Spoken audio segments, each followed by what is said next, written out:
Parliament supreme court की दुश्मन नहीं, ना ही सुप्रीम कोर्ट पार्लिमान को अपना दुश्मन समझती है। पार्लिमान और सुप्रीम कोर्ट को आपस में ना लड़ाएं, live and let live. Practice and procedure act के खिलाफ दरख्वास्त पर समाअत में चीफ जस्टिस पाकिस्तान का साथी जजेस से मुकालमा। कहा कि पार्लिमान से मनफी चीज़ें क्यों मंसूब की जाती हैं। ये क्यों नहीं कह सकते कि एक इदारे ने दूसरे की बेहतरी के लिए कानून साजी की। मेरे ख्याल में पार्लिमान ने सुप्रीम कोर्ट की इज्जत की और रखी। 40 साल से अदालती प्रैक्टिस का ये तो फ़ायदा हो कि चीज़ों को समझ सकें। अगर फुल कोर्ट मुस्तकबिल के बारे में हर चीज़ फैसले में लिख देगी तो आइंदा केसेस मुतासिर होंगे। मुस्तकबिल की बात छोड़ें और जो मुद्दा सामने है उसको देखें।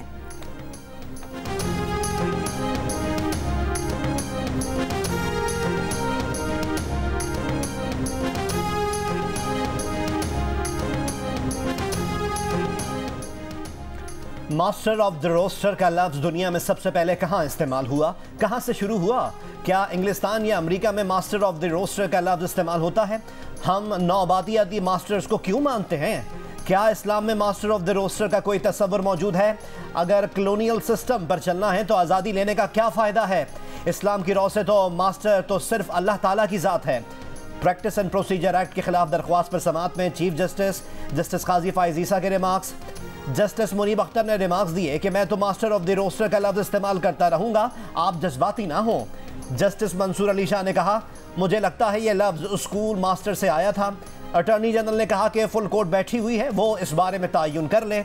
आइन में मास्टर ऑफ द रोस्टर का लफ्ज़ कहीं इस्तेमाल नहीं हुआ।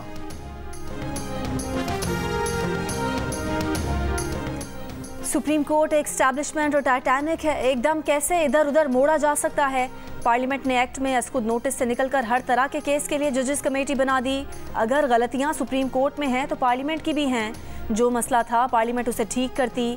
जस्टिस याहिया अफरीदी के रिमार्क्स। जस्टिस जमाल मंदोखेल ने कहा कि पार्लियामेंट को इतने अरसे बाद क्यों याद आया कि ये कानून साजी की जाए। क्या पार्लियामेंट की कानून साजी का मकसद फ़र्द वाहिद के इख्तियार को तकसीम करना था? क्या आइन में गुंजाइश है कि बेंचेस बनाने का इख्तियार किसी और को दिया जाए? आइन में कहीं नहीं लिखा कि बेंच कौन बनाएगा। अटॉर्नी जनरल ने कहा कि कानून साजी का मकसद सिर्फ मास्टर ऑफ रोस्टर्स नहीं था। जस्टिस एजाजुल एहसन ने सवाल किया कि अगर सुप्रीम कोर्ट ये फैसला करती है इस कानून पर अमल नहीं करना तो क्या होगा? आप मुल्क के चीफ लॉ ऑफिसर हैं, फेडरेशन का इस सवाल पर ऑफिशियल जवाब क्या है? अटॉर्नी जनरल ने जवाब दिया कि आप अपने हलफ के मुताबिक आइन और कानून के पाबंद हैं। जस्टिस जमाल मंदोखेल बोले कि अगर हम supreme court practice and procedure पर अमल नहीं करेंगे तो क्या अपने हलफ की खिलाफ वर्जी करेंगे? जिस पर अटॉर्नी जनरल ने जवाब दिया कि प्रैक्टिस एंड प्रोसीजर एक्ट की पाबंदी लाजमी है।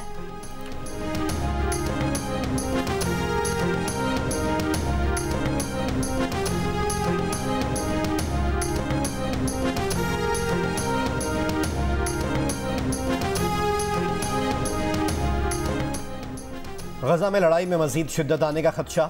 इसराइल ने 3 लाख रिजर्व फौज गजा की सरहद पर भिजवा दी। इसराइल की गजा पर बारूद की बरसात 5वें रोज भी जारी। इसराइली लड़ाका तैयारों की 24 घंटों में तीसरी मरतबा गाजा और मिस्र के दरमियान रफा क्रॉसिंग पर बमबारी। गाजा में इस्लामिक यूनिवर्सिटी पर भी बमबारी। यूनिवर्सिटी की कुछ इमारतें मुकम्मल तबाह। अल-कस्साम ब्रिगेड के सरबराह के घर पर हमला। सुप्रीम कमांडर मोहम्मद अल-दैफ के वालिद, भाई, भतीजे और पोती शहीद हो गए। गजा पर रात भर के इसराइली हमलों में कम अज़ कम 30 फ़लस्तीनी शहीद हुए।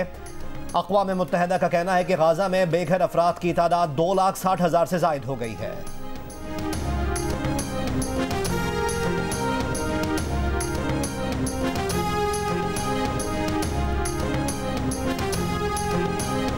पाँच रोज से जारी ऑपरेशन अल-अक्सा फ्लड में हलाक इसराइलियों की तादाद 1200 से ज़्यादा हो गई। 3000 जख्मी।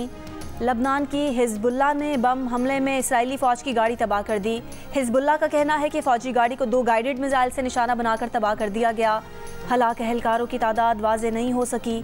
इसराइल के खिलाफ हमलों में फ़लस्तीन और लबनान के बाद शाम भी शरीक। इसराइली फ़ौज के मुताबिक शाम की जानिब से दागे गए रॉकेट खुले इलाकों में गिरे।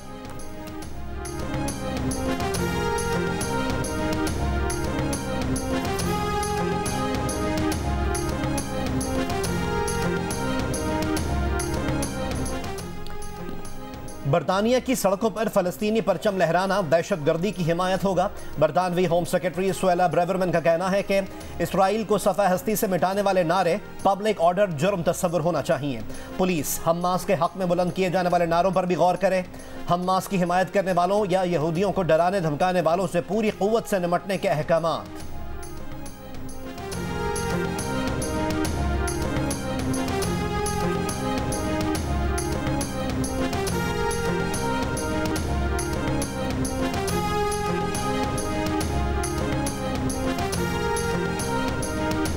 अफगानिस्तान के सूबे हेरात में एक बार फिर जल्जले के झटके, एक शख्स हलाक, 120 जख्मी। हेरात में आज सुबह 6.3 और 5 शिद्दत के 2 जल्जले महसूस किए गए। हेरात में हफ्ते के रोज़ आने वाले जल्जले से अमवात की तादाद 4000 से ज़ायद हो चुकी है। निगरान वज़ीर आज़म की ज़ेर सदारत वफाकी काबीना का इजलास जारी। काबीना इजलास में प्रोसिक्यूटर जनरल लैब की तैनाती, PIA की निजकारी के लिए मालियाती एडवाइज़र की तैनाती की मंजूरी दी जाएगी।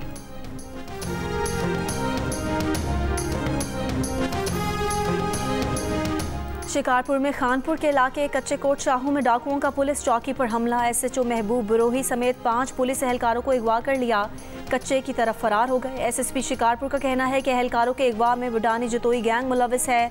मुगवी एहलकारों को बाजियाब कराने की कोशिश की जा रही है। पुलिस की भारी नफरी कोट शाहू कच्चे के इलाके रवाना कर दी गई।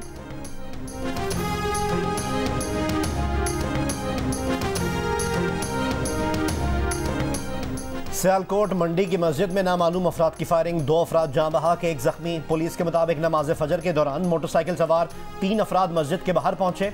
2 मुसल्ला अफराद ने मस्जिद के अंदर दाखिल होकर फायरिंग की, 1 बाहर मौजूद रहा। जाँ बहक अफराद की शनाख्त शाहिद और हाशिम के नाम से हुई। मकतूल शाहिद का ताल्लुक कामों की और हाशिम का ताल्लुक भक्कर से है। कराची की शाह फैसल कॉलोनी में इमारत की छत गिरने से जाँ बहक अफराद की तादाद 3 हो गई। इमारत के मलबे से एक और शख्स की लाश निकाल ली गई। मलबे में मजीद लोगों के दबे होने का खदशा। लाहौर कलंदर्स और यूनिवर्सिटी ऑफ लाहौर के दरमियान मुफाहमत की याददाश्त पर दस्तखत। CEO लाहौर कलंदर्स और चेयरमैन यूनिवर्सिटी अवैस रऊफ ने दस्तखत किए। लाहौर कलंदर्स के CEO समीन राना भी तकरीब में शरीक हुए। यूनिवर्सिटी के साथ मिलकर बिजनेस और स्पोर्ट्स साइंसेज में डिप्लोमा मुतारिफ करवाया जाएगा। लाहौर कलंदर्स के साथ मिलकर स्पोर्ट्स कॉम्प्लेक्स कायम किया जाएगा।